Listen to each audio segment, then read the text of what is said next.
안녕하세요. 쭌박사 이유준 원장입니다. 오늘은요, 전신성 견피증의 말기 증상에 대해서 말씀드리겠습니다.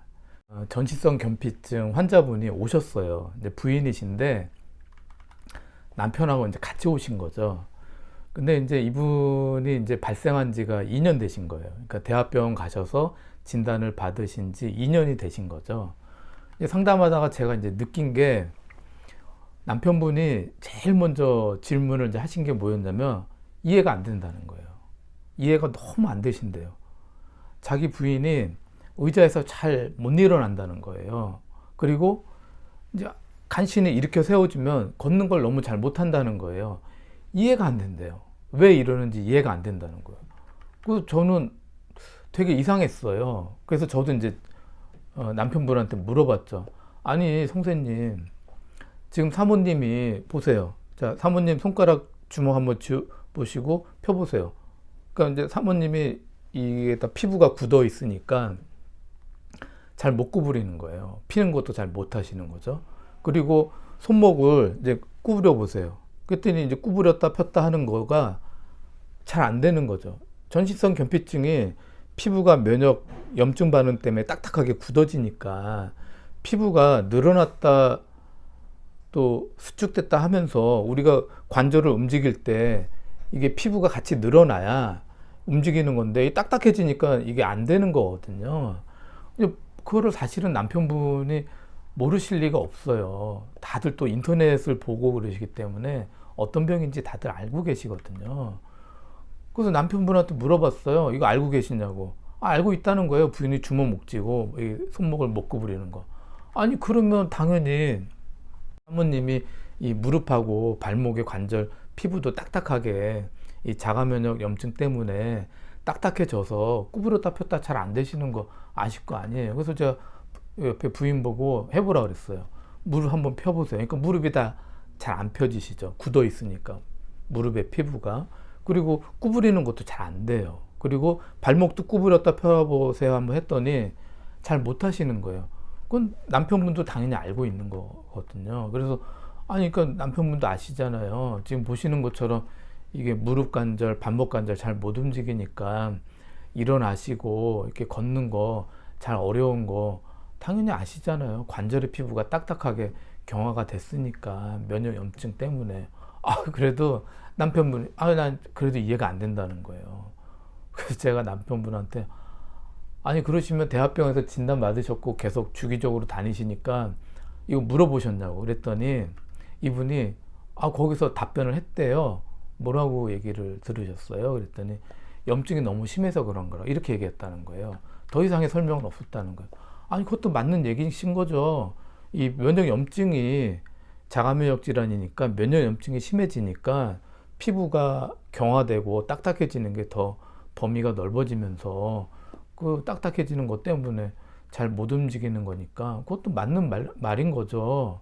실제로 이 전신성 견피증이 이제 말기가 되면요, 관절이 그 싸고 있는 피부가 딱딱해지니까 늘어나지를 못해서 못 움직이는 경우가 많거든요.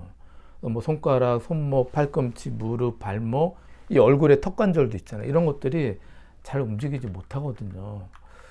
그 제가 사실은 이 전신성 견피증의 말기 증상이 이겁니다. 이렇게 관절을 잘 못 움직이는 거. 이게 뭐하고 똑같은 거냐면요.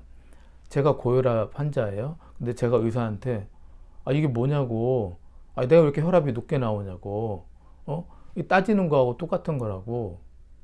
그러면 의사가 아니, 선생님, 고혈압의 증상이 혈압이 높게 나오는 게 고혈압의 증상이거든요.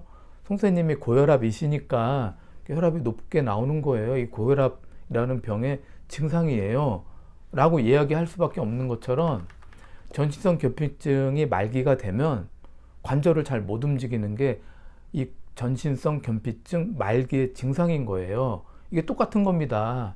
라고 얘기를 하니까 이해를 하시겠다라고 이제 말씀을 하시더라고요. 이게 이제 사실은 이런 질문을 환자분들, 가족분들이 많이들 하시는데 첫 번째는 이해가 잘 안 되는 경우죠. 전신성 견피증이 아주 흔한 병이면 예를 들어서 우리나라의 암 환자가 한 200만 명 됩니다. 그리고 당뇨 환자가 한 500만 명 되거든요. 하도 TV나 건강 TV나 뭐 많이들 알고 있고 가족이나 친척들 중에 암 환자들도 많으시고 당뇨 환자들이 많기 때문에 증상들을 대부분 좀 알고 계세요.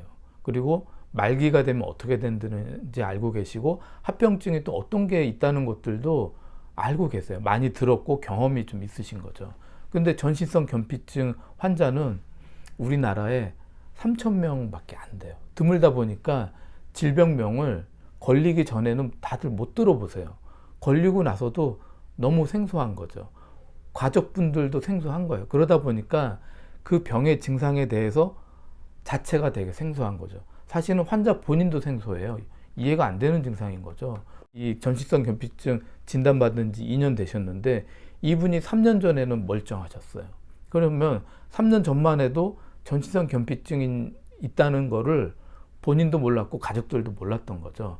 그런데 2년 전부터 이 병이 생겼고 2년 동안에 진행이 좀 빨리 되셔서 이제 전신성 변비증 말기가 되셨는데 말기 지상이 그럴 거라는 걸 본인도 모르고 가족들도 모르다 보니까 그 증상을 눈으로 보시면서도 이해가 안 되니까 이렇게 질문을 하시는 분들이 굉장히 많습니다. 그리고 두 번째는요, 안타까우시니까. 눈으로 보고 그렇다는 걸 알고 있으면서도 너무 안타까우니까 부인이 자기 가족이 걷지 못하고 손가락을 잘 못 쓰고 이런 모습이 너무 안타까우니까 그거를 눈으로 보셨음에도 불구하고 이제 오시면 상담할 때 꼭 이렇게 질문을 하시는 거예요. 저도 굉장히 이제 안타까운데요. 어쨌든 이제 남편분이 너무 안타까워서 이렇게 이제 질문을 하시는 거죠. 이게 대화를 제가 하다 보니까 남편분 말씀이 자기 부인이 얼굴도 이렇게 딱딱하게 부어 있지만 이게 문제가 돼서 음식을 씹는 것도 힘들다는 거예요. 턱관절의 피부도 이 딱딱하게 경직이 되니까 입을 벌리고 다무는 게 좀 불편한 거죠.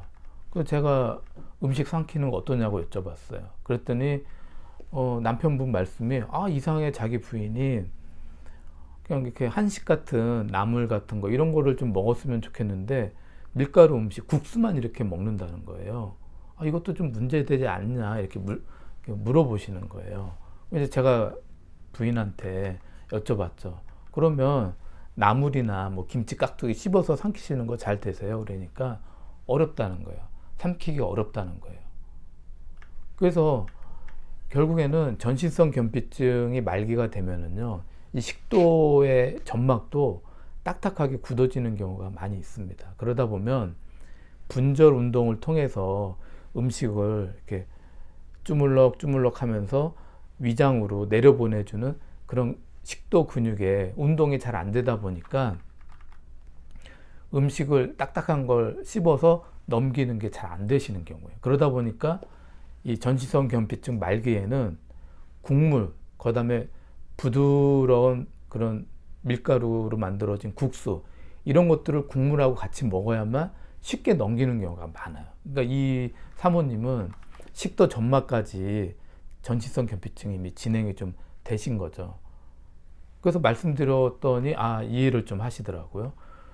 그리고 이게 이제 전신성 변비증 말기가 되면 이제 이분은 그렇지는 않았지만 위나 장 기능도 문제가 오면서 소화 기능에 이제 문제가 오기도 하고 또 항문 이 위쪽에 직장이 있잖아요. 직장의 점막도 경화가 되면서 나중에는 변이 의지와는 상관없이 자꾸 이렇게 나오는 이런 문제가 또 발생하기도 합니다.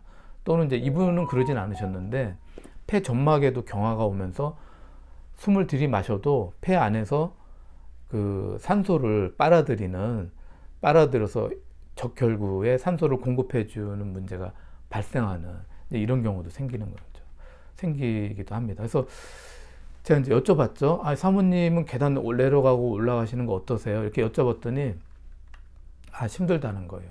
남들처럼 똑바로 서서 계단을 내려가는 거, 똑바로 서서 계단을 올라오는 게 잘 안 된다는 거예요. 그래서 어떻게 하세요? 그랬더니 자기는 그게 안 돼서 옆으로 쓴대요.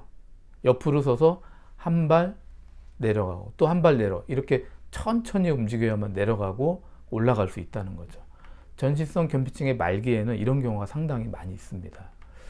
그래서 사실은 이제 이 병 자체가 식이병이다 보니까 환자 본인도 그렇고 가족분들도 그 증상 자체에 대해서 받아들이지 못하는 경우가 상당히 많아요. 그렇기 때문에 중요한 거는 이제 환자분이 있을 때 옆에 있는 가족분들이 좀 빨리 이해를 하시고 그거에 대해서 좀 말씀이나 태도에 대해서 좀 배려하는 쪽으로 많이 하시는 게 좋습니다.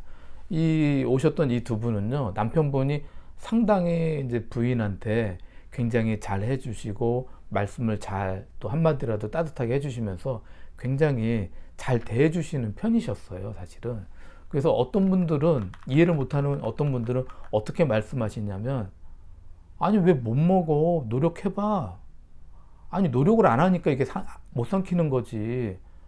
자꾸 노력을 하면 넘어가는 거야. 이렇게 얘기하시는 분들이 있어요. 그러면요, 환자 본인은 굉장히 상처 많이 받고 저하고 개인적으로 상담할 때 혼자서 많이 운다 이런 얘기 하십니다. 이해를 못 해주니까 가족들이. 그 다음에 또 어떤 분은 아니 왜 이렇게 못 일어나? 힘을 주라고. 걸을 때 다리에 힘을 줘. 힘을 줘야 그렇게 똑바로 걷는 거지. 힘을 안 주니까 이렇게 자꾸 못 걷는 거잖아. 자꾸 넘어지지. 아, 내가 평소에 운동하라고 했잖아. 운동을 이렇게 안 하니까 이렇게 이런 병이 오는 거지. 이런 말을 하시는 분들 의외로 꽤 있습니다. 그러다 보면 환자 입장에서 상처를 너무 많이 받으시는 거예요. 이런 경우는 병 자체를 이해를 잘 못하니까 가족분들도 본의 아니게 아니 조금만 노력하면 될 것 같은데 안 된다고 생각하시니까 그런 말씀 많이 하시는데, 환자 당사자분들은요, 뒤돌아서서 혼자 우시는 분들 많고 여기 와서 상담하실 때 또 개인적으로 치료할 때 속얘기를 하실 때 굉장히 그거에 대해서 상처 많이 받고 굉장히 마음 아프다는 얘기 많이 하시거든요. 그래서 가능하시면 이 병에 대해서 좀 많이들 좀 이해하시고 그렇다는 거를 좀 아셔서 가족분들이나 옆에 있는 분들이 잘 따뜻하게 배려해 주실 수 있는 그런 말씀을 많이 해주셨으면 좋겠습니다.